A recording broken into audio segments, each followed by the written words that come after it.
پاکستان میں احمدیوں کے خلاف سرکاری سرپرستی میں ہونے والی کارروائیوں میں آئے روز اضافہ ہوتا رہتا ہے۔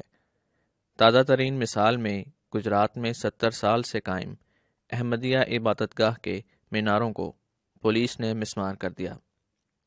اس سال کے آغاز سے اب تک 5 احمدی عبادت گاہوں کو اس نفرت کی بھینٹ چڑھایا جا چکا ہے۔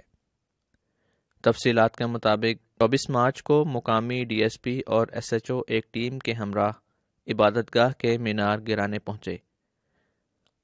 جب موقع پر موجود احمدی احباب نے اس فعل سے انہیں روکنے کی کوشش کی تو انہیں ایف آئی آر کی دھمکی دے کر چپ کرا دیا گیا۔ عبادت گاہ کی چھت پر موجود مینار کچھ انہوں نے اسی دن توڑے، جبکہ باقی کا کام اگلے دن مکمل کیا۔ اس سے قبل وزیرآباد اور گوجرانوالہ میں بھی اسی نوعیت کے واقعات وقوع پذیر ہو چکے ہیں۔ ان تمام واقعات میں ریاستی ادارے براہ راست ملوث ہیں۔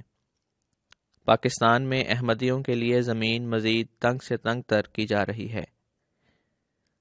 حکومت وقت اور انسانی حقوق کے اداروں کو اس بات کا نوٹس لینا چاہیے کہ احمدیوں کے بنیادی انسانی حقوق جو آئین پاکستان بھی انہیں فراہم کرتا ہے وہ انہیں ملیں، اور اس قسم کی کارروائیوں کا سدباب ہو۔